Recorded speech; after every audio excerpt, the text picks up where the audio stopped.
You are listening to Greg and his friends talk sports. 10 to 20 minutes every day, Greg and his friends are talking about what Central Indiana sports fans are talking about. Every day on the Central Indiana Sports Report. Thank you so much, Producer Susie. Good morning, good afternoon, or good evening, Central Indiana sports fans. Whenever you tuned in to the Central Indiana Sports Report, Producer Susie and I are so happy to have you. I'm your host, Greg Mengelt, and this is my daily podcast, Greg and his friends talk sports. 10 to, let's say, 30 minutes every day, my friends and I are talking about what Central Indiana sports fans are talking about. The Pacers, Fever, Colts, IU, Purdue, IndyCar, national sports, and of course, high school sports, focusing on the CIC, Tipton, and Lapel. Coming up, scores and highlights from the final Friday of the regular season of boys basketball, including wins by Oak Hill, Frankton, Mississinewa, and Tri-Central, and a big night for Oak Hill swimming at the State Final Prelims. Anderson's men will play for the HCAC Championship, and the 2026 IndyCar season is underway after Friday's first practice of the season at St. Petersburg. And Colts management continues to prove why none of them should have jobs. Plus, a look ahead to Saturday, including girls basketball and boys swimming state finals, and big games for Ball State's and IU's women. Plus, our Saturday conversation is with Tipton Tribune and Elwood Call Leader sports editor Michelle Garmon. We talked about Frankton's win over Blue River, the girls basketball state finals, big games for IU's men and women this weekend, Ben Humrichous and his Illinois Fighting Illini, and the start of IndyCar season. Before we get to all of that, we will have a Fever report with John Robertson and Michelle Garmon on Sunday night about a critical time in the labor negotiations. A Pacers report on Monday, talking about a successful Tank and Obi Toppin's return, and a Colts report just as soon as we can get to one. Got some Colts news coming up here too. Plus the final Strictly Biased podcast, at least for a while, as Will Rutherford and I prepare for our new debate/prediction show coming up in the next couple weeks. Thank you so much for joining us. My friends and I will be back tomorrow, and the next day, and the next day, and the day after that. On the eve of its girls' Class 2A state championship game, Oak Hill's second-ranked boys team improved to 21-1 with a 54-35 win over Delta, the best regular season in the history of a great program. Jace Tonigal led the Golden Eagles with 18 points, 6 assists, and 6 steals. Oak Hill will face defending state champion Manchester at 7:30 Tuesday in pursuit of the program's first sectional, regional, semi-state, and state championship since 2018. Class 2A number 14 Frankton beat Blue River Valley 73-36 to finish its regular season schedule 17-6. Ethan Stansberry 23 points in his final game at the Eagles Nest. We had a full recap of the game that we released earlier with Michelle Garmon. That included an interview with head coach Brent Brobston. And again, Michelle will be up at the end of this recap. Daleville beat Madison Grant 58-54 despite 29 points from Zawan Johnson. Caleb Aiken led a balanced Daleville attack with 12 points. Mississinewa won its sixth game of the year, 48-47 over Manchester. Mississinewa finishes its regular season Saturday at home against Purdue Broad Ripple. Class 4A number 4 Mount Vernon beat 3A number 16 Yorktown 58-41. The Marauders are now 22-3 and finished the Hoosier Heritage unbeaten. Luke Ertl 20 points and Max Weiss 19 for the Marauders, who end Yorktown's 8-game winning streak. Mason Trammell 18 points for the Tigers. Thanks to Kate Hampton of the Muncie Star Press for that. It was Muncie Central 56-40 over Newcastle. Landon Wells and Shamar Taylor 14 points apiece for the 11-11 Bearcats. Kate also supplied me with that information. It was Kokomo 58-52 over Huntington North. Corbin Hamill, 21 points, and Jamil Cosley, 13 points, 10 rebounds, and 5 blocked shots for the 17-6 Wildcats. Tri-Central improved to 8-15 with a 53-45 win over Northfield. Same two teams Tuesday night in Gaston. Eastern finished its regular season 15-8 after beating Carroll 59-57. Colton Lindsay continues an incredible senior season. His three-pointer at the buzzer won it, according to Brian Gaskins of the Kokomo Tribune. His initial shot was blocked. He tracked down the ball and hit the shot behind the three-point line for the win. 3A number 12 West Lafayette beat Class A number 6 Rossville 73-48. Both teams came into the game at 18-4. Class A number 16 Morristown 64-32 over Anderson Prep. Cowan beat Southern Wells 77-28, and it was Jay County 63-55 over Belmont. The 3A number 11 Patriots have 20 wins in the regular season for the first time in at least 30 years.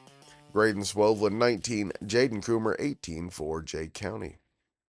It was Wapahani 58-48 over Class 2A number Shenandoah in a bit of an upset. Camden Bell 22 points for the Raiders. And Keaton Mash scored his 1,000th point in Indiana Def's 35-34 win over River City. Mash spent his first 3 high school years at Ohio Def.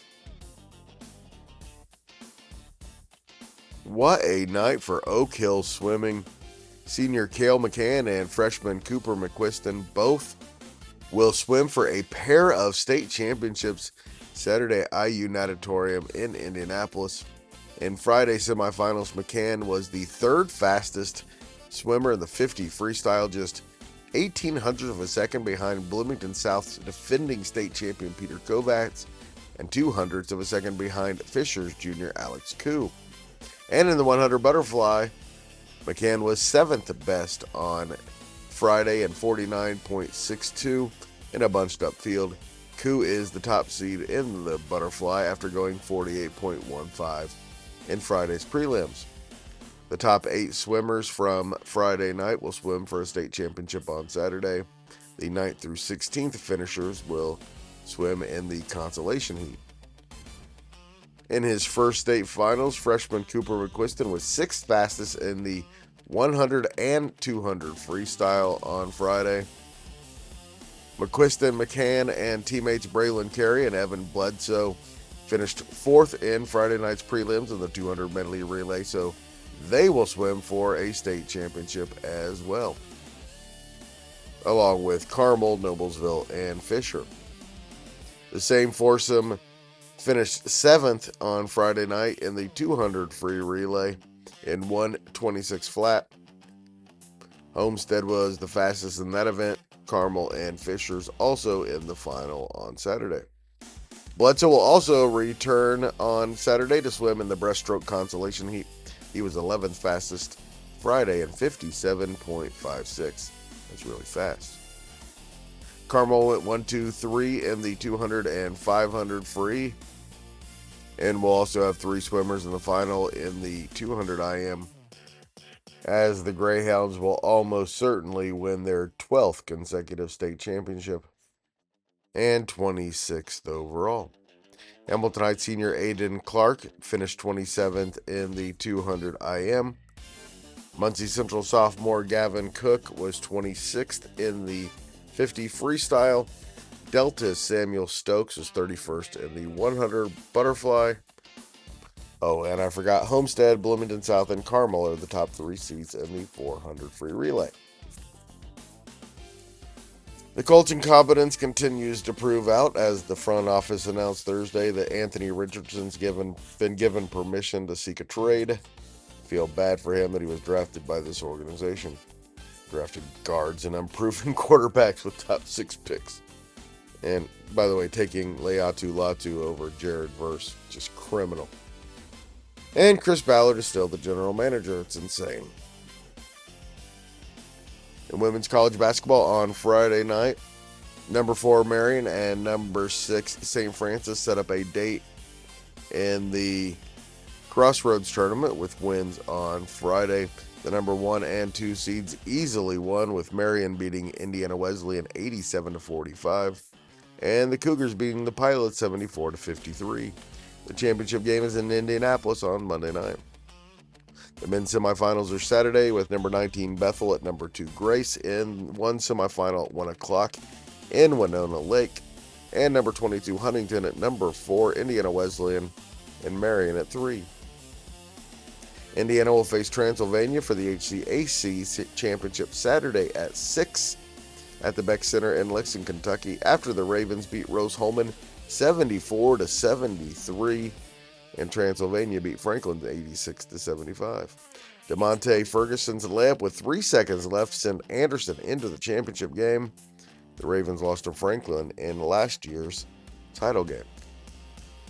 In the women's tournament, Franklin and top seed Transylvania advanced to the Heartland championship game. Franklin beat Anderson 81-65, and the Pioneers beat Mount St. Joseph 61-55. Jordan Kuhn from Evansville scored 24 points and had 8 rebounds for the 20-6 Grizzlies. In men's college basketball, number 3 Michigan put an exclamation point on its Big Ten championship with an 84-70 win at number 10 Illinois on Friday night. The Wolverines' 3 front court stars combined for 54 points and 23 rebounds in the win. Number 21 Miami improved to 29-0 after rallying past Western Michigan 69-67 in Kalamazoo. The Redhawks trailed by 9 with 6.5 minutes to go. Heartbreaker for the Boom in Texas, a 135-133 overtime loss to the Rio Grande Vipers, despite 80 combined points from MJ Iraldi, Jalen Slauson, and Cameron Hildreth. Noblesville goes south of the border for the first time to play the Mexico City Capitans at 5 o'clock on Sunday. Same time the Pacers play the Grizzlies. At 4:30 today is the first qualifying session of the IndyCar season in St. Petersburg. Last year's pole sitter Scott McLaughlin of Team Penske was the fastest in the first official practice of the year. 6-time series champion Scott Dixon and last year's St. Petersburg runner-up crashed in the 1-hour session. Pelot is also the defending race champion. More with my friend Elijah Poe on qualifying and a race preview on this podcast, First Thing Sunday. Also on Saturday, February 28th, 2026, the girls basketball state finals begins at 10:30 a.m., just a few hours from now, at the Fieldhouse in beautiful downtown Indianapolis. With 24-4 and defending state champion Borden against 28-2 and third-ranked Fremont in Class A. In Class 2A is the one that we will be paying the most attention to, with 20-7 Eastern against 24-3 Oak Hill. The Golden Eagles ranked 12th in Class 2A, coming off a semi-state in which they beat number 1 Whitco and number 7 Bremen. At 6 o'clock in the Class 3A game, it's number 1 Roncalli against number 5 Belmont. And in Class 4A, the only unbeaten team in the state, Center Grove, goes against the winner of the last 2 Class 3A championships, the Norwell Knights. Grant Schaus will be here for Sunday for the Sunday Conversation. It should be a long one because we got a lot to talk about. He's going to recap all 4 girls basketball state championship games, preview a big Sunday with IU and Purdue, both on CBS in back-to-back crucial Big Ten games, and a lot more. So only a couple of local games Saturday worth mentioning in men's college basketball. At noon, Notre Dame's at home for North Carolina State. The Wolfpack currently predicted to be a 7 or 8 seed in the NCAA. That game's on the CW. And at 4, Ball State is at Northern Illinois. Both teams are 4-11 in the MAC. I've determined the rest of the teams, the small colleges in Indiana, Valpo, Evansville, Indiana State, IU, Indy, Purdue, Fort Wayne, Southern Indiana, not worth talking about at all until the conference tournament. They are all so bad. So is Ball State, by the way, but they're in Muncie, so we're going to pay attention to them no matter what. Ball State's women are definitely worth talking about. The Cardinals look to stay in the MAC race with a home game against a dangerous 15-11 Ohio team. Ball State's 23-6 overall, 14-2 in the MAC, a half game behind Miami. Tip is at 1 o'clock. Both Ball State games can be seen on ESPN+. I recommend you get out to Muncie to see the women. And finally, IU's women at home on Saturday, 2 o'clock against Penn State in a big Big Ten game that can be seen at Assembly Hall or on Big Ten Plus. More on that and so much more with my friend Michelle Garmon of the Tipton Tribune and Elwood Call Leader for our Saturday conversation. Please stay tuned for that. Michelle will be back on Sunday night, maybe Monday morning, even possibly as late as Monday afternoon, with the Fever Report with her partner John Robertson, going to talk about the labor dispute and whether we're going to have a season. Fever Report every Sunday and Pacers Report with Mike Rich every Monday. Please join us for all of it. Please stay tuned for Michelle Garmon of the Tipton Tribune and Elwood Call Leader. Michelle is coming to us on the Saturday conversation from Frankton High School. Still there on Saturday morning after covering the Frankton basketball game. Michelle, good way for the Eagles to finish the season. Great way for them to finish the season. Tremendous. They had totally dominated the second half on senior night. Got Nickham back on the court, very limited time. Got Ashton Brobson back on the court, very limited time. But young kids played well. The seniors were outstanding, led by Stansbury, and he really looked good at shooting the ball after the first quarter. All of Frankton looked better shooting the ball after the first quarter. They were 2 of 11 in the first quarter, and then they went 26 of 39 the rest of the game. And they play LaPel on Tuesday in a game that probably won't determine the champion necessarily, but the champion could very well come out of that game. Yes, the champion very well could come out of that game. And these are backyard rivals, literally kind of backyard rivals, as they share the same school corporation. It's always a hard-fought, exciting game when LaPel and Frankton clash, and I look for to be the exact same on Tuesday. And love both those coaches. Yes. And, of course, the girls' basketball state finals are on Saturday. The CIC represented by Oak Hill. That should just be one of 4 really good games. Yes, it should be. It's going to be intriguing. They play Eastern Pekin, and that should be a good game. You talking about 2 programs with good basketball traditions. They've won and they've been at the state finals. They've played there before. They have won state championships and played each other before. So what a thrilling night of basketball. And hey, Oak Hill's girls have a chance to win a state championship and set it up for maybe the boys in a month. That's right. The boys ranked second in 2A. I don't know why they dropped from 1 to 2 after losing to Homestead, a 4A program that's really good, but whatever. Paoli, I guess, could be number 1, but we'll see what happens there. Be interesting if they got the sweep, and man, what a year for Oak Hill. Yes, a tremendous year for Oak Hill. And just a crazy busy weekend, Michelle. IU's women on Saturday. Huge game against Penn State to make the Big Ten tournament. They have really about 95% clinched the Big Ten tournament. For them not to get into the Big Ten tournament, they would have to lose tomorrow. Purdue will have to beat Northwestern. Washington has to beat Oregon. And Wisconsin has to beat Iowa. It's a lot of different things, but IU goes out tomorrow and they get a win and they're in. And if they get a win tomorrow in that, I believe they will be the 13 seed, which is the highest of those bottom 3, right. 3. Which means they would have to play how many days in a row to win it? I think 4. I think what you're looking for, though, if you're an IU fan, is progress because the future looks bright. Exactly. If they win tomorrow, that is win 17 on the season. If they can win 1 in the Big Ten, at least 1 in the Big Ten tournament, that's 18. If they can win 2, that's 19. My guess is they'll be invited to a postseason tournament. It won't be the NC2A tournament. But with that, the Shun group, I don't think that will matter. Just getting tournament experience would be important to them and for them. And yes, their youth has really played well here late. And then they have Shea Chesky, number 4 ranked scorer in the nation, leads the Big Ten in scoring, and is just having a phenomenal senior year. I just wish IU could have done better in the Big Ten earlier in the season so that she would really be in serious discussions for an All-American team and Big Ten Player of the Year. And on Sunday, IU's men against Michigan State. They kind of gave one away against Northwestern, so now you kind of need a win against a team like Michigan State. You do, and you hope, if you're IU, that Michigan State comes in pretty high off of that win at Mackey Arena the other night. IU's gonna have to do 3 things really well.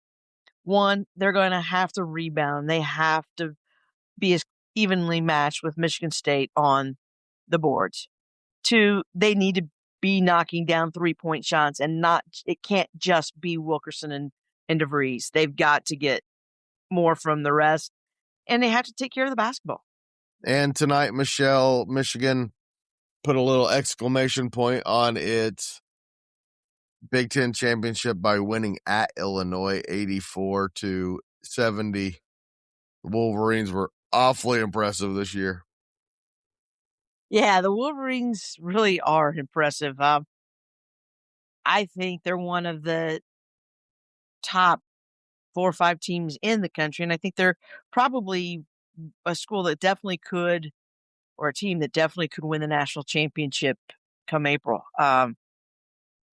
If they can be playing on all cylinders every game, I think you and I talked about this a little bit earlier, that Michigan at times, it's like they lose focus or something and they get sloppy. They can't afford to get sloppy if they want to have success in the Big Ten tournament and success in the NC2A tournament. And the most important story from Michigan, Illinois, from our perspective, Michelle, has been Humrichous, 5 points tonight. And man, that kid has had quite a career.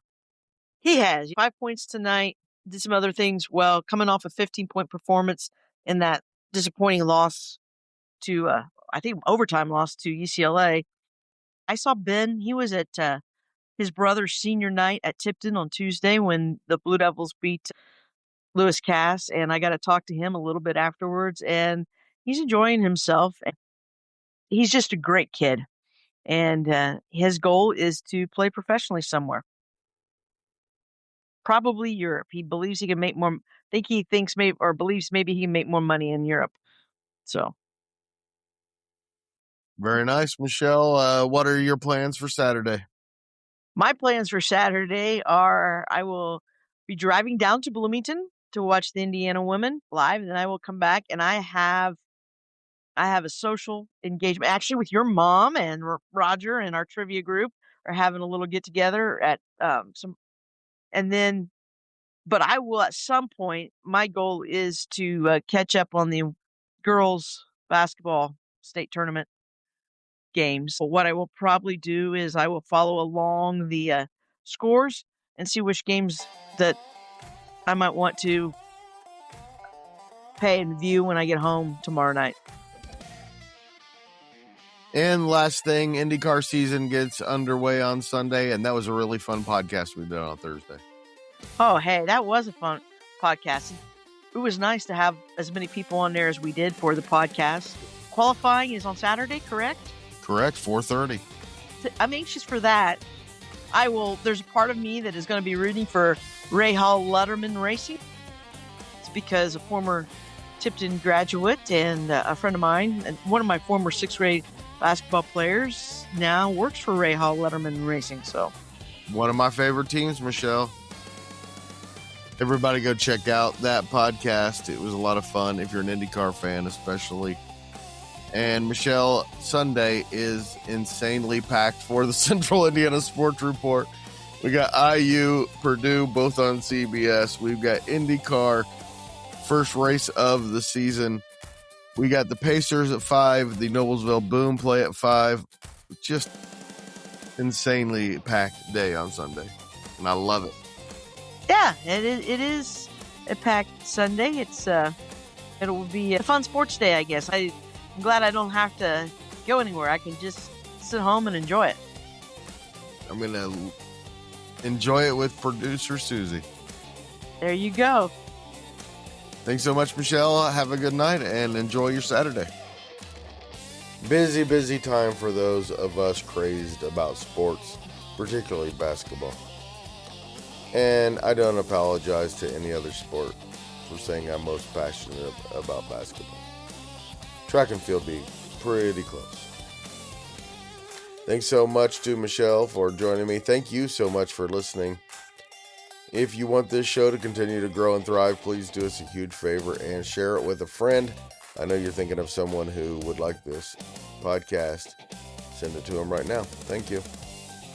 I wish you the best day ever.